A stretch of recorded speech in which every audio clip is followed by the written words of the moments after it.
Seja muito bem-vindo ao 2 Dedos de Teologia. Eu sou o pastor Iago Martins, você está nos escritórios do Instituto Schaefer de Teologia e Cultura. E este é mais um Pergunte ao Pastor, programa de respostas rápidas para as perguntas curtas, hoje, dos membros aqui do canal. E se você assiste os vídeos aqui do canal, mas não é inscrito no canal, você nunca clicou ali em inscrever-se, considere fazê-lo, para você ficar sabendo sempre que houver vídeo novo. O canal tá quase chegando a 800 mil inscritos, e muita gente assiste os vídeos, mas não se inscreve no canal. Ajuda a gente a chegar lá. Quanto mais gente se inscrever, mais o YouTube ajuda a recomendar esses vídeos para outras pessoas. Quando você clica aí no gostei, talvez você assista esses vídeos, não seja acostumado a clicar em gostei, no joinha que tem aí embaixo. Quando você clica, você está dizendo pro YouTube que esse vídeo pode ser recomendado para outras pessoas porque ele é legal. Você ajuda a levar essa palavra para mais longe. Então, se você puder considerar clicar aí em gostei e em se inscrever, você nos ajuda aqui no canal sem gastar nada e ajuda a levar nossa mensagem um pouco mais distante. Pergunta: existe culto solene? O que seria, na sua opinião, Abraço? Esse conceito de culto solene, sabe, é um conceito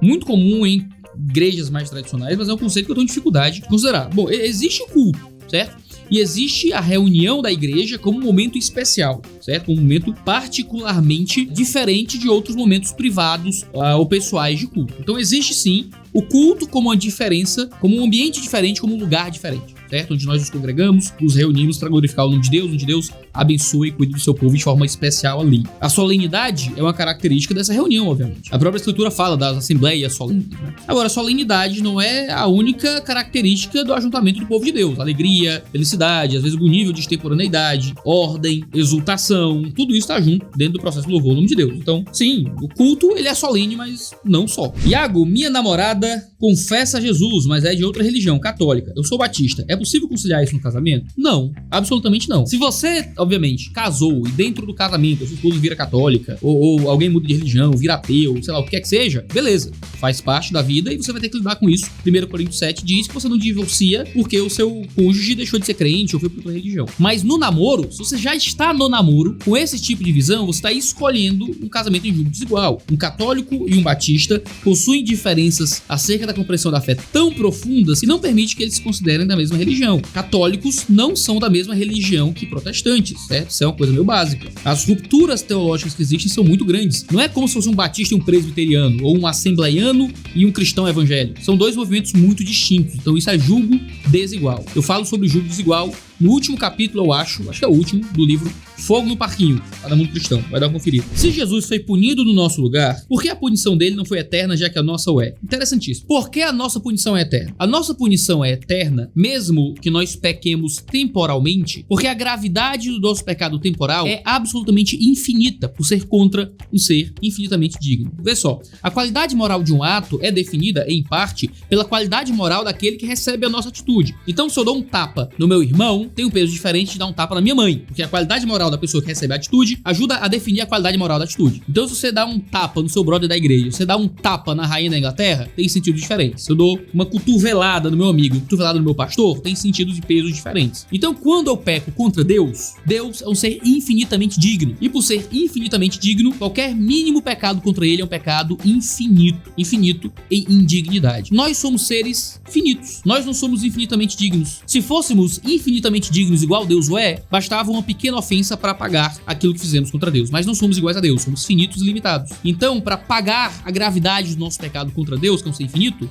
nós sofremos infinitamente. Agora, o que acontece com Jesus? Jesus é Deus. Jesus é infinito. Jesus é plenamente digno, tão digno quanto o Pai. Então, a ofensa que ele recebe na cruz, por Cristo ser infinitamente digno, é suficiente para pagar o nosso pecado, que nós, como seres humanos finitos, passaremos a eternidade pagando. Essa é a diferença de dignidade entre nós e Jesus. Aquilo que Jesus fez na cruz, por causa de sua dignidade, é equivalente ao que passaremos a eternidade fazendo, em punição pelo nosso pecado, por causa da nossa indignidade. Uma pergunta muito boa, cá entre nós. Você pode encontrar um desenvolvimento dela em texto no livro O Verdadeiro Evangelho, do Paul Washer, que eu participei do processo editorial lá da editora Fiel. Quem você acha que é o autor do livro de Hebreus? Eu não sei. Quem disser que sabe, tá sendo irresponsável teologicamente. Qualquer um que disser, eu sei, é muito provável que...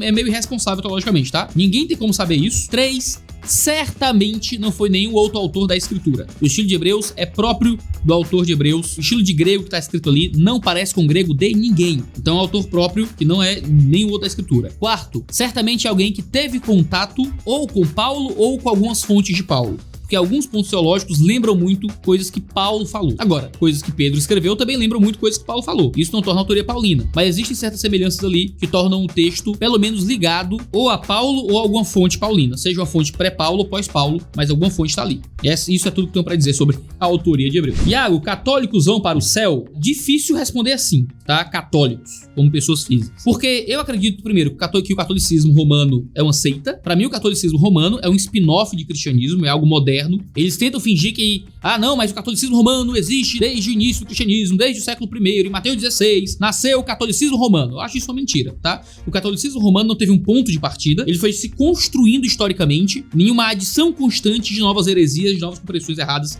e que foi se acumulando até chegar ao que é hoje. Onde é que houve o ponto de ruptura desse grupo que se define hoje como catolicismo romano se tornar uma seita e deixar de ser uma vertente correta do cristianismo? Difícil estabelecer. Então eu não creio que o catolicismo é um grupo cristão hoje que você deveria tratar como cristianismo de fato. Logo, católicos não são nossos irmãos, em um sentido formal, digamos assim. Agora, eu acredito plenamente que Deus pode salvar pessoas dentro de qualquer grupo, desde que haja Cristo bastante para ser crido ali. Então veja, eu acredito que Deus pode salvar pessoas dentro de seitas neopentecostais, por exemplo. Acredito que Deus pode salvar pessoas dentro de grupos cristãos muito polêmicos, como a Comunidade Cristã do Brasil, como o Adventismo do Sétimo Dia. Creio que Deus pode ter seus salvos dentro do catolicismo romano, muito tranquilamente. Alguém crê na obra de Jesus, crê naquilo que ele fez na cruz e luta, às vezes, com algumas compreensões erradas acerca da fé. Quem sou eu para dizer que Cristo não pode salvar algumas pessoas que estão ali dentro? Algumas delas vão se aprofundar e crescer na fé e largar o catolicismo.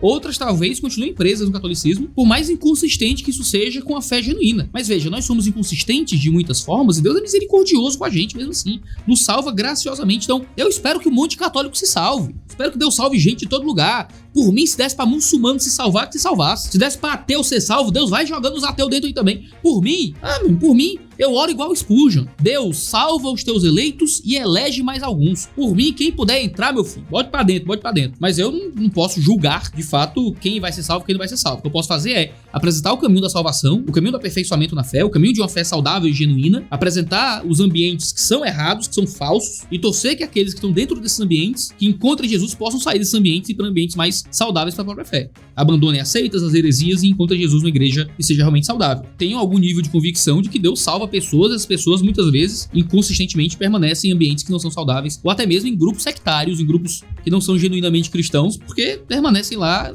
pecaminosamente, de forma errada, baseado na própria ignorância. Mas Deus é um Deus muito gracioso, muito maravilhoso. Isso me dá muita paz. Eu mesmo fui salvo dentro de uma seita neopentecostal. Eu fui salvo dentro de uma seita, né? E lá eu encontrei Jesus. Fiquei 2 anos lá nessa seita, até eu ter compreensão das coisas e sair dali. Mas talvez eu pudesse não ter saído. Teria uma fé papocada de ruim. Mas nós não somos salvos pela qualidade da nossa fé. Somos salvos da qualidade daquele em quem temos fé, que é Cristo Jesus. Pastor, como posso responder a uma pessoa que diz que as tentativas de explicar passagens bíblicas difíceis de engolir são apenas ginástica mental de crente que quer que a Bíblia esteja certa a todo custo?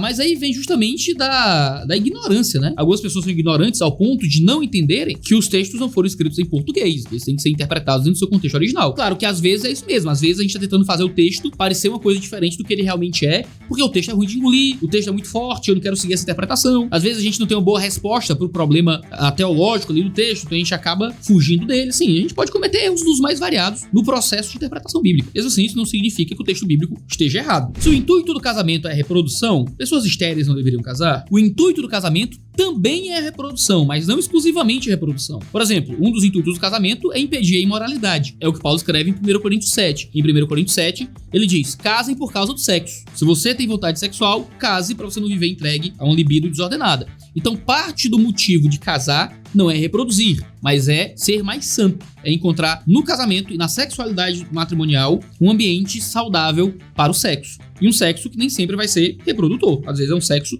que existe apenas pelo prazer e para saciar uma vontade sexual que seria talvez saciada no pecado. Você acredita que as línguas que os pentecostais falam são verdadeiras ou falsas? Eu acredito que são falsas, certo? Tem um vídeo aqui no canal que eu explico isso. Não acredito que é do diabo ou que eles estão fingindo. Eu acredito que eles foram convencidos de que a livre vocalização representa o dom espiritual. Mas eu não acredito que exista qualquer sobrenaturalidade ali. Eu explico delongadamente, usando Bíblia e ciência, até no vídeo que tá aqui no canal. Assiste lá, que eu acho que vai ser importante pra explicar esse ponto. Sei que vai ter um pessoal que, não, mas veja só, não comenta aqui. Se você comentar nesse vídeo aqui, sobre o dom de línguas, eu nem vou ler, certo? Nem vou ver. Comenta lá no outro, que aí eu vou saber que você assistiu o vídeo e foi apresentado ao argumento antes de comentar. Pastor, perder a virgindade é um pecado maior que outros? Por que é tratado assim? As questões sexuais são tratadas às vezes de forma muito errada, né? Nas nossas igrejas. Perder a virgindade é uma coisa ruim. Você tá agindo de forma pecaminosa, você tá pecando de uma forma que é muito intensa, né? Porque você tá lidando com algo que envolve o casamento, envolve os relacionamentos futuros, envolve a preservação da sua pureza. Perder a virgindade é um pecado sério, não é bobagem. Mas não pode ser tratado como se fosse o pecado imperdoável, o pior dos pecados, de um modo que, sabe, você é menos cristão por ter cometido esse pecado, então se arrepende, tenta não cometer esse pecado mais. Alguns cometem pecados diferentes, alguns têm pecados no seu coração, alguns têm pecados envolvendo a vida financeira. Você pecou sexualmente, é horrível, é ruim. Você não deveria pecar assim. Isso vai te marcar, provavelmente, por muito tempo, mas não é um pecado que deveria ser tratado como se fosse diferente dos outros. Seria válido se alguém quisesse se separar por estar cansado do relacionamento? Tipo, o cara tá casado, de repente ele se cansa de estar casado, e aí? O cara não quer mais, não se chamou, a atração simplesmente se cansou. E aí? Tem em mente que o cara não quer mesmo. Entre tomar um tiro e ficar casado, ele quer o tiro. Pode ser uma mulher, só um exemplo. É muito específico, hein, Rodrigo? Esse exemplo é um pouco específico demais. Cara, a escritura não permite esse tipo de divórcio, certo? Qual é a atitude quando você quer divorciar porque cansou? Eu prefiro morrer e olhar pra cara dessa mulher de novo, né? Eu já tive diante de caso de aconselhamento e o cara me disse isso. O cara sentado na minha frente disse, pastor, eu prefiro morrer do que voltar pra casa. A pessoa precisa de arrependimento. Ela tem que se arrepender primeiro do seu pecado, de querer desonrar a Deus, porque ela fez um voto diante de Deus. Ela escolheu uma mulher pra dedicar a vida a ela, independente do que aconteça, na alegria e na tristeza. Essa mulher me deixa triste. Problema seu, certo? Você vai ter que lidar com a sua tristeza. E o que é que você faz? Então, eu aguento firme, não importa então o que aconteça. Você aguenta firme. Você sustenta o seu compromisso. O seu compromisso foi de amar essa mulher, de cuidar dessa mulher e de viver com essa mulher pro resto da sua vida. É sua missão, é o seu chamado, é a sua Nínive. Você não foge. Você é macho e você fica ali, certo? Você é mulher, você é fêmea e aguenta esse negócio. Você é uma mulher de Deus e você aguenta o chamado de Deus na sua vida, que é estar com aquele marido que é uma porcaria, certo? E você fica com ele. Ponto. Pra começar isso. Por causa dele? Porque eu amo ele? Não. Porque Deus me colocou aqui e eu vou ficar aqui e acabou. A primeira postura é essa. É de ter hombridade. É de ser crente. É de fugir do pecado que quer te levar embora. Sua felicidade importa menos que a sua fidelidade ao Senhor Deus. Então você permanece em um casamento que não tá legal. Certo? Mesmo assim. Claro que existem os casos extremos, né? Violência física, meu marido pegou uma faca pra me matar, meu marido tá espancando meus filhos.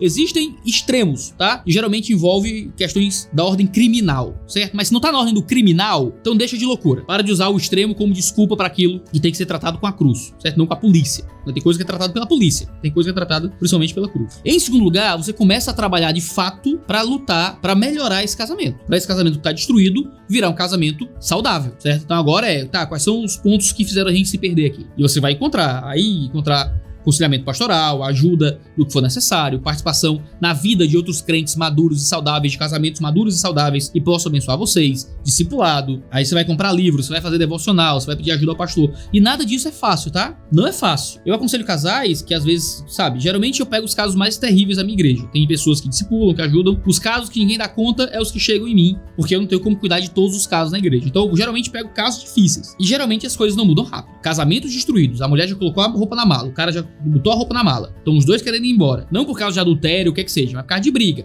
Eles não se dão bem mais. O processo de mudança, meu filho, o melhor cenário demora 1 ano, certo? No melhor cenário demora 1 ano para esses dois poderem dizer, olha, não, a gente tá no caminho certo, a gente tá lutando juntos, a gente vai melhorar, já tá o casamento já está de um jeito suportável ou até bom, aceitável, legal. Temos muito o que crescer, mas a gente tá na jornada certa. É um processo demorado. E é uma luta que você tem que viver para Deus, para a glória de Deus, pedindo ajuda. Porque você sozinho não vai conseguir, vocês sozinhos não vão conseguir. Então, é aí que a igreja entra para salvar vocês a partir do cuidado do Senhor. O que você acha de teatro no culto de jovens? A gente não usa muito na nossa igreja. Eu acredito que teatro é um recurso possível. Eu não acredito em princípio regulador do culto, por exemplo. Eu acredito mais em princípio normativo do culto. É a briga entre presbiterianos e batistas de forma geral. Eu não acredito que seja errado ter teatro no culto como um recurso discursivo, certo? Como um recurso didático, mas é um recurso que eu não uso muito. Já existia teatro no período grego bíblico, por exemplo, e não tem teatro na Bíblia sendo usado no culto. Então é um tipo de recurso que eu acho que ele deveria, que se for usado, tem que ser pontual, certo? Não deveria ser uma coisa muito comum na vida de uma igreja. Mas, numa Páscoa, num Natal, num evento específico, a gente faz alguma coisa, eu não vejo problema. Bom, esse é o Pergunta de Pastor de hoje. A gente tem vídeo toda terça e quinta-feira, às 10 horas da manhã.